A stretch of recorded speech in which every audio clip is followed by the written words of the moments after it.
오늘 이 아침에 우리에게 주시는 하나님 말씀은 사무엘하 24장입니다.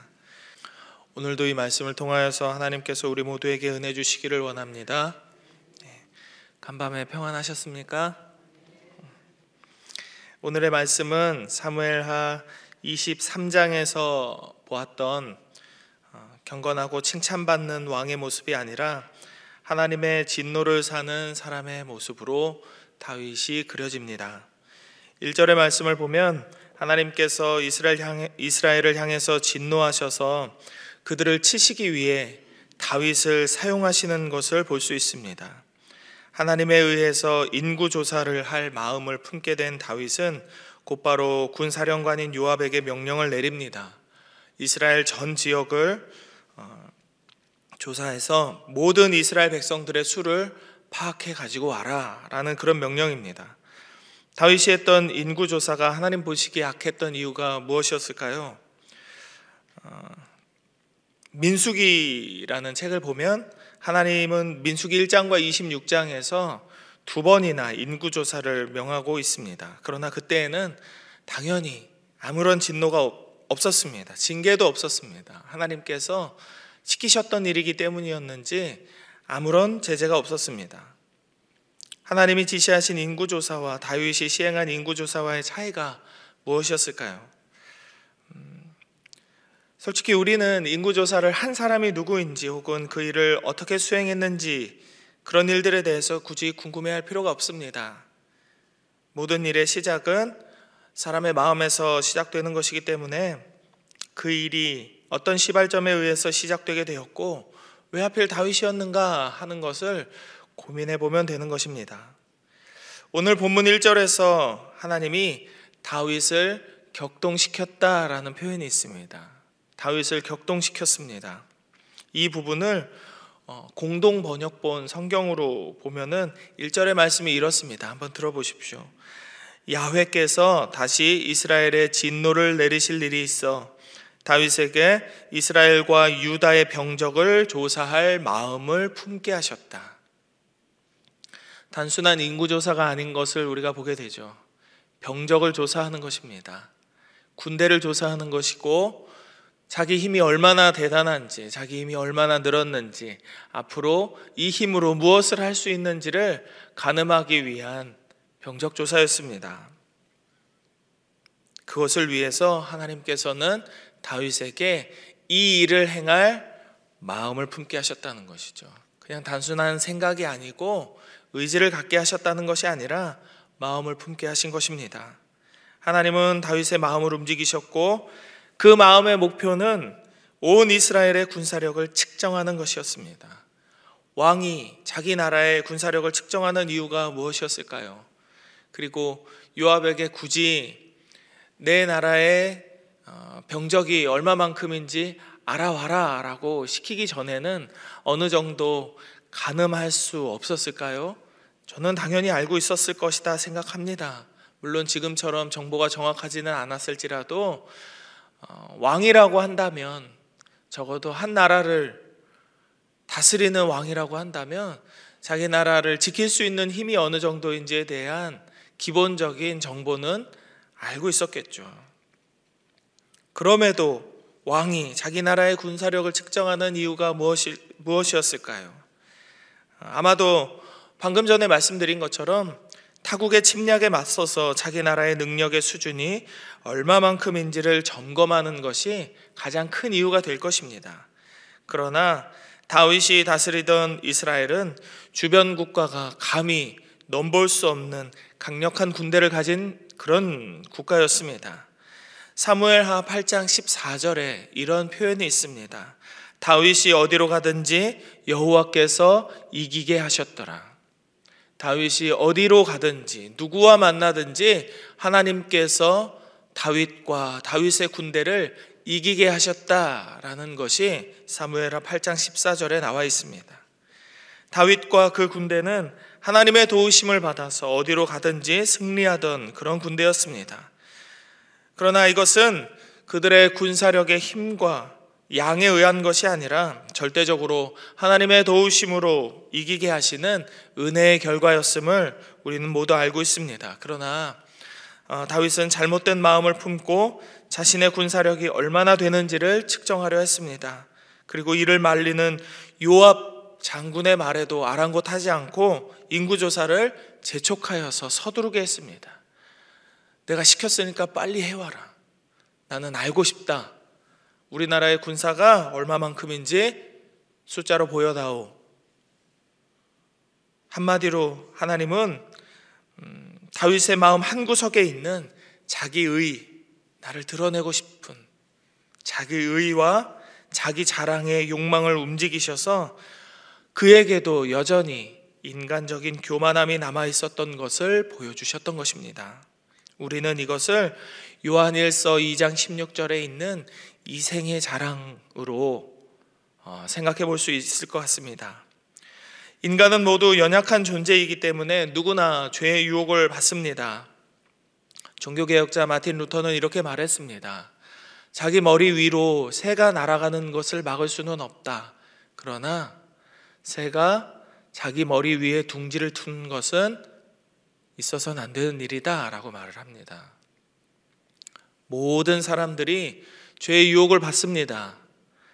남의 것을 몰래 보고 싶거나, 남의 험담을 몰래 하고 싶거나, 남의 것을 가져보고 싶거나, 남을 질투하고 싶거나, 남을 미워하고 싶거나, 남을 괴롭게 하고 싶거나, 모두 다 자기 마음에 유혹을 받습니다. 그러나 실제로 그 유혹을 따르는 것과 유혹을 받는 것은 별개의 일입니다. 하나님의 말씀과 은혜가 충만한 사람은 유혹을 이길 수 있습니다. 유혹에 빠져 실제로 죄를 짓게 되면 언제나 그 죄의 결과로 인해서 자신과 그 주변 사람들은 고통을 받게 됩니다. 다윗의 교만함으로 인해서 시행된 인구조사가 하나님을 기쁘시게 하지 못한다는 것을 깨달은 다윗은 10절의 말씀에서 곧바로 스스로 회개합니다. 아무런 징계가 다윗에게 내려지지 않았을 때의 회개입니다. 그러나 그럼에도 그가 지은 죄의 결과는 참혹했습니다. 다윗은 세 가지 중에 하나를 선택해야 됐습니다. 이스라엘에 7년의 기근이 있든지, 아니면 다윗의 원수에게 석 달을 쫓겨다니든지, 아니면 이스라엘에 전염병이 3일 돌게 하든지. 괴로운 선택이죠. 그러나 다윗은 하나님의 손인 전염병을 곧바로 선택합니다. 그의 선택으로 무려 7만 명이나 되는 사람이 하루아침에 죽음을 당합니다. 이스라엘에 큰 죽음이 있었던 것은 다윗과 이스라엘 모두의 죄의 결과입니다.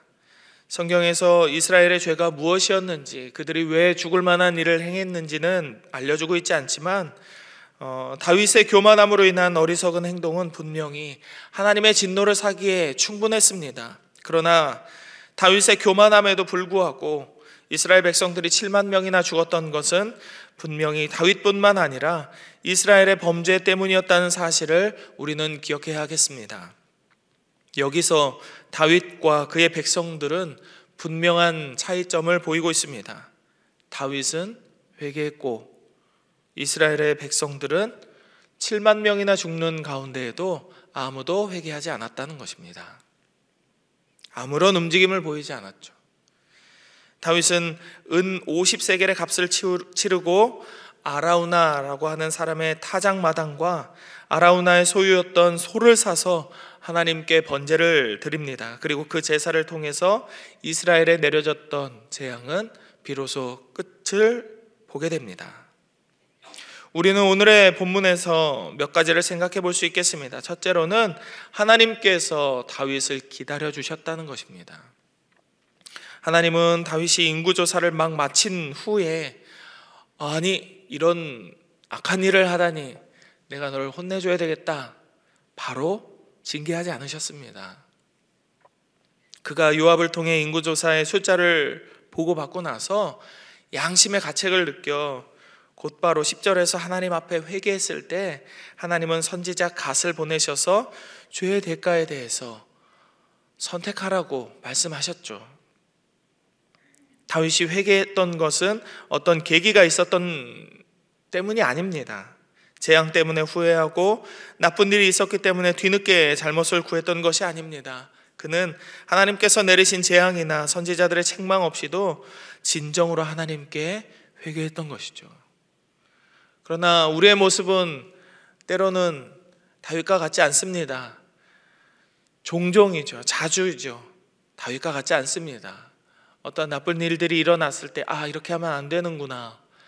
내 안에 어려움이 있을 때 내가 혹시 하나님 앞에서 하나님 뜻에 따라 살진 않았을까 하는 생각들을 하게 되는 게 상식적인 사람들의 생각이죠. 그러나 다윗은 그렇게 하지 않았습니다. 아무런 일이 일어나지 않았을 때 오히려 당신이 이렇게 대단한 사람이었습니다. 당신의 군대가 이스라엘이 80만 명이고 유다가 50만 명인 130만 명의 군대를 거느린 당신은 이런 엄청난 사람입니다. 칭찬받고 존경받을 때 그는 회개했습니다.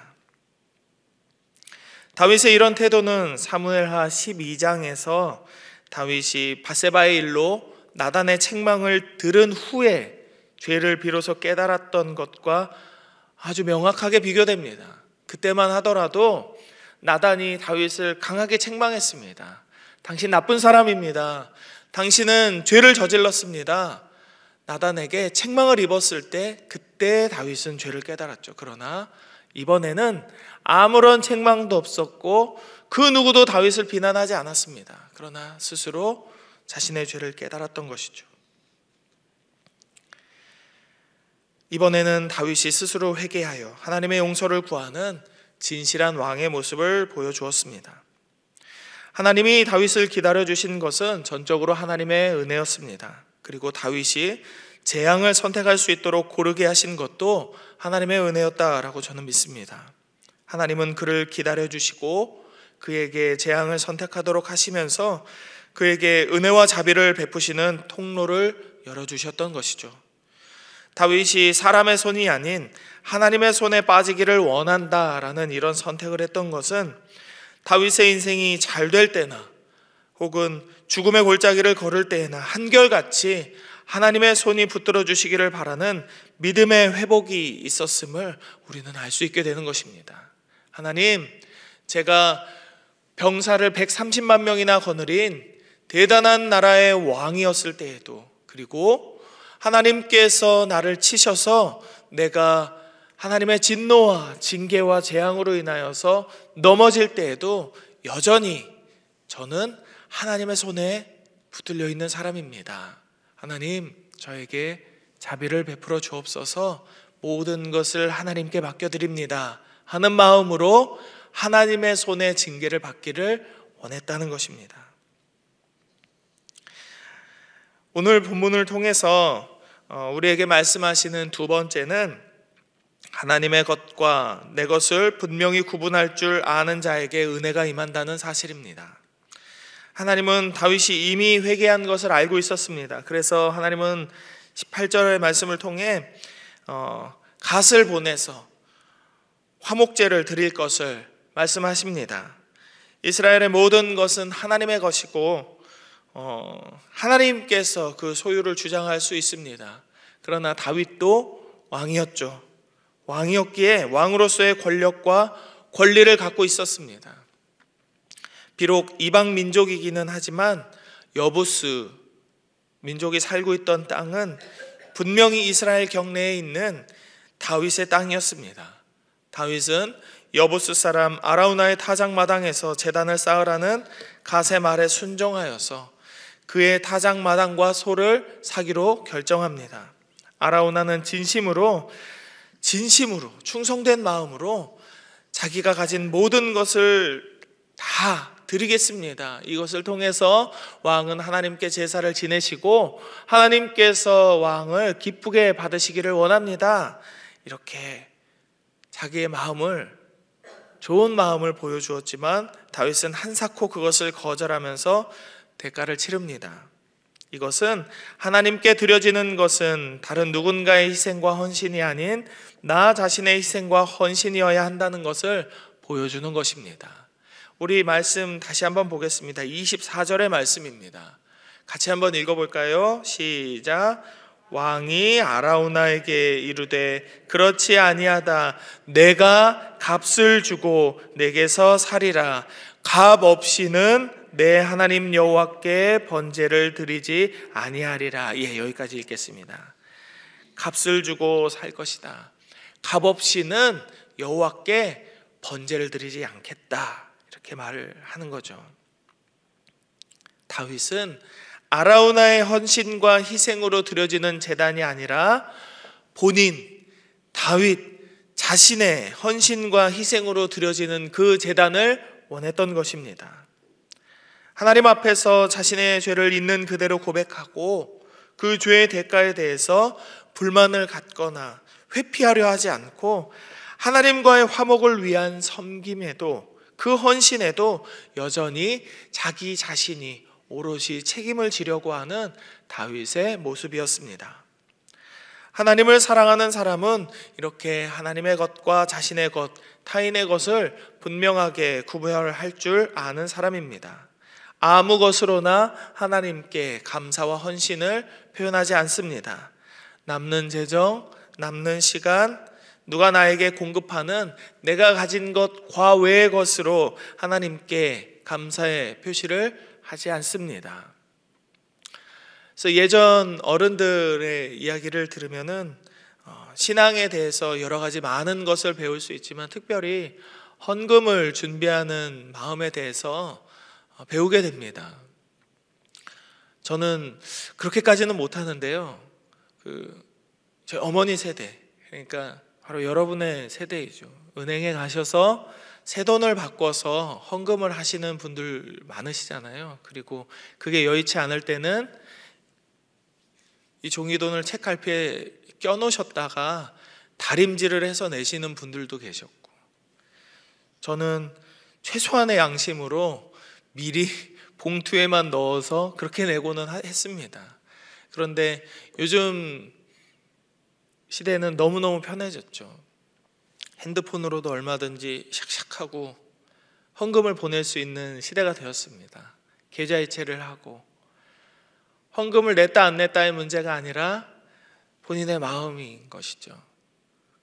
분명히 내 주머니에서 나가는 재정이고 분명히 내 주머니에 있던 것을 하나님 앞에 드리는 것이지만 이것은 하나님의 것입니다. 따로 구별해서 떼어 놓았다가 드리는 것과 내 것을 이렇게 가지고 있다가 그 중에 일부를 하나님 앞에 드리는 것은 좀 다른 일입니다. 그래서 저는 예전에도 청년부 목사로 있을 때 항상 청년들한테 이것을 강조했었어요. 절대로 예배 시간에 예배당에 들어올 때는, 성전에 들어올 때는 이곳은 카페도 아니고 공연장도 아니니까 절대 음료수 가지고 들어오지 말라. 그리고 그 다음번에는 지갑에서 돈을 꺼내서 헌금 내지 말라라고 아이들에게 가르쳤습니다.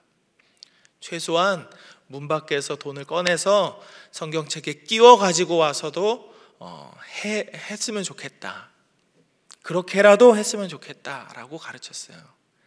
네 것 내 것을 구분할 줄 아는, 내 것과 하나님을 구분할 줄 아는 그런 사람이 되어야 한다고 가르쳤던 거죠.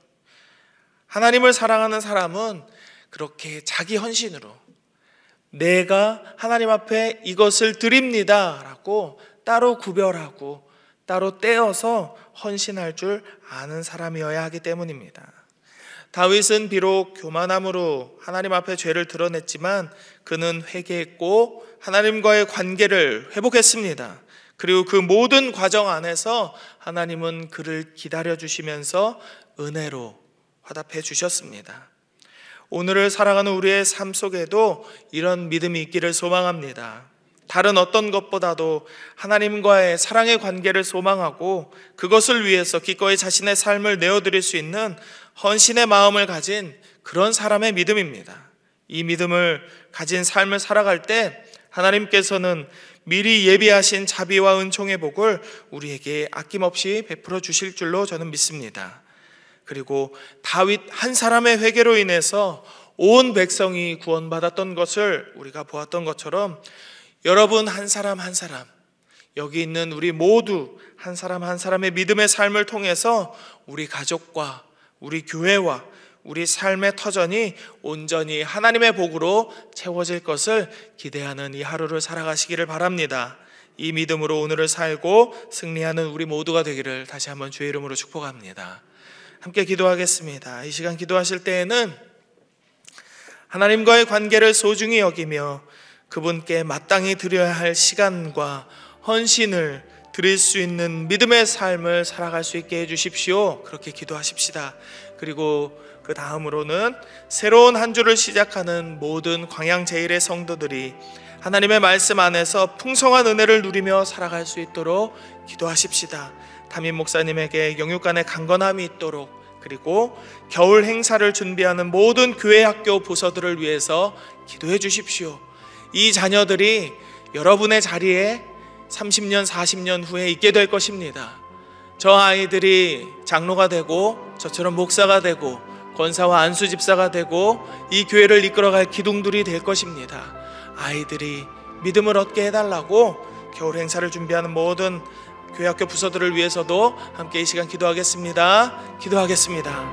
하나님, 오늘도 이 새벽 단잠을 깨워주시고 하나님 말씀 앞에서 하나님 음성을 들으며 이렇게 기도할 수 있도록 은혜 주심에 감사를 드립니다. 하나님, 우리가 다윗과 같은 자 되기를 원합니다. 하나님과의 관계를 소중하게 여길 수 있게 하여 주옵시고, 우리의 삶의 우선순위를 온전히 하나님 앞에 두어서 마땅히 드려야 될 시간과 우리의 헌신과 노력들을 다른 이의 것이 아니라, 남는 것이 아니라 내가 준비한 것, 내가 하나님 앞에 드릴 것으로 떼어놓고 구별한 것으로 드릴 수 있는 믿음의 삶을 살아갈 수 있게 하여 주시옵소서. 그래서 그 믿음의 삶이 나에 대해서 끝나지 아니하고 사랑하는 우리 자녀들과 그 자손들에게도 흘러갈 수 있도록 주여 은혜를 내려 주시옵소서. 이 새로운 한 주를 시작하는 모든 광양제일의 성도들이 하나님의 말씀 안에서 하나님의 은혜를 누리면서 살아갈 수 있게 되기를 소망합니다. 하나님, 한 주간의 삶을 말씀으로 시작하게 하시고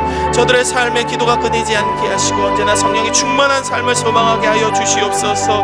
담임 목사님에게 영육간의 강건함을 아버지 허락하여 주옵시고, 겨울 행사를 준비하는 모든 교회 학교 부서 아이들과 교사들에게 하나님 은혜를 내려 주시어서 하나님, 저들이 풍성한 은혜를 사모하며 하나님 앞에 나오는 믿음의 세대가 될 수 있도록 아버지 은혜를 내려 주시옵소서. 저들을 통하여서 하나님 30년 40년 후에 이 광양제일교회가 더욱더 든든히 믿음의 터를 세워가며 주님 오실 날을 기다리는 공동체 되게 하여 주시옵소서. 하나님 앞에 헌신하는 믿음의 교회로 아버지 세워주시옵소서.